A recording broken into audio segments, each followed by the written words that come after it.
இயேசுநாதர் படம் இருக்குல்ல, இயேசுநாதரோட ஜீசஸ் கிரைஸ்டோட அவரு அடிச்சு சாகல, நான் தூக்கிட்டேன்னு அல்லாஹ் சொல்றானே. இங்க என்னடானா ரோம் நகர்ல ஒரு ஊர்ல போற அவரோட துணியை வச்சிருக்கிறான். இது என்ன குரானுக்கு கான்ட்ரடிக்டா இருக்கு?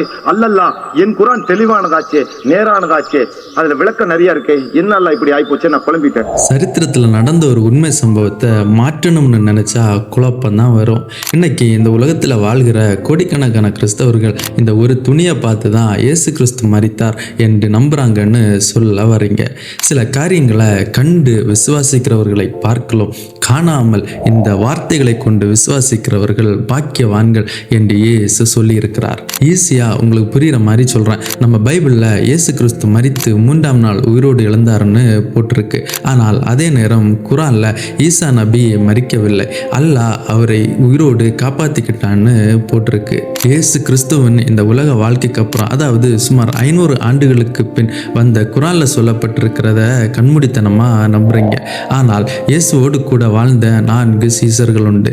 மத்தேயு, மார்க், லூக்கா, யோவான் அவர்களால் எழுதப்பட்ட 4 புஸ்தகங்கள்.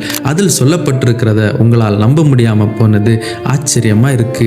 அவர் வானங்களை படைக்கையில் நான் அங்கே இருந்தேன், நான் அவர் அருகே செல்ல பிள்ளையா இருந்தேன், என்னை கண்டடைகிறவன் ஜீவனையும் கண்டடைகிறான் என்று இயேசு கிறிஸ்துவை குறித்து புதிய ஏற்பாட்டில் இல்லைங்க, பழைய ஏற்பாட்டில் தீர்க்க தரிசனமாய் சொல்லப்பட்டிருக்கிறது. இப்போ என்னுடைய சந்தேகம் என்னன்னா, பைபிளில் சொல்லப்பட்டிருக்கிற இயேசு கிறிஸ்துவும் குரான்ல சொல்லப்பட்டிருக்கிற ஈசா நபியும் ஒன்னா இல்லையா? நீங்க என்ன நினைக்கிறீங்க?